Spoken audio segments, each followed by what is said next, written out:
দুনিয়ার শান্তি ও পরকালে মুক্তি।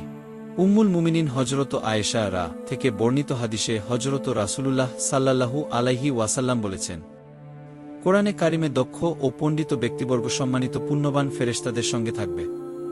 যে ব্যক্তি কোরআন আটকে আটকে তেলাওয়াত করে এবং তা তার জন্য কষ্টকর হয়, তার জন্য দুটি প্রতিদান রয়েছে।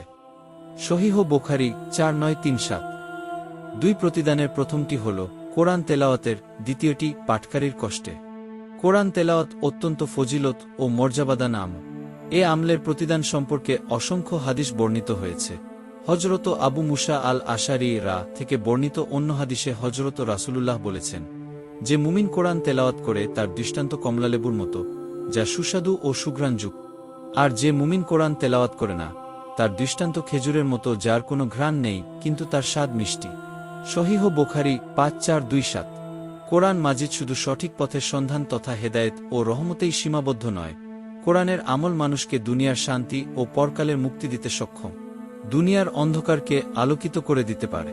হযরত আবু হুরায়রা রা থেকে বর্ণিত হাদিসে নবী কারীম বলেন, যখন আল্লাহর কোনো ঘরে মসজিদে লোকজন একত্রিত হয়ে কোরআন তেলাওয়াত করে এবং নিজেদের মধ্যে তা অধ্যয়ন করে, তখন তাদের ওপর প্রশান্তি অবতীর্ণ হয়, আল্লাহর রহমতও তাদের আবিত করে রাখে, ফেরেশতারা তাদের বেষ্টন করে রাখেন এবং আল্লাহ তার কাছে অবস্থিত ফেরেশতাদের কাছে তাদের আলোচনা করেন।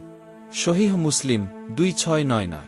কোরআন মাজিদের বিভিন্ন স্থানে মহান আল্লাহ কোরআনে কারিমকে রহমত হিসেবে আখ্যায়িত করেছেন। কোরআনের তেলাওয়াত ও আয়াত শ্রবণে ঈমানদারদের ঈমান বাড়ে।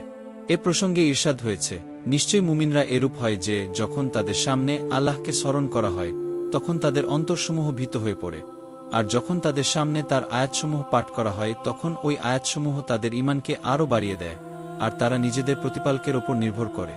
সূরা আনফাল 2। কোরআন তেলাওয়াতের মাধ্যমে দয়াময় আল্লাহর ভালোবাসা ও নৈকট্য অর্জন করা যায়। কালামে পাকে তেলাওয়াতের বিশেষ 3টি উপকারিতা রয়েছে, যথা মনের ময়লা দূর হয় ও কলব পরিষ্কার হয়। এর প্রতিটি হরফে কমপক্ষে 100টি করে নেকি অর্জিত হয়।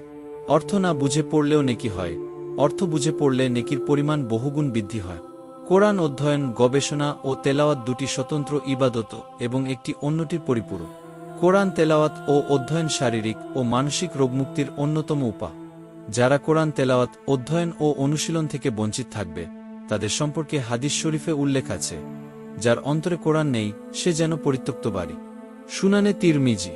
প্রত্যেক মানুষ এই পৃথিবীতে সম্মান, আত্মতৃপ্তি ও ভালো অবস্থা নিয়ে জীবনযাপনের জন্য আল্লাহর রহমতের মুখাপেক্ষী।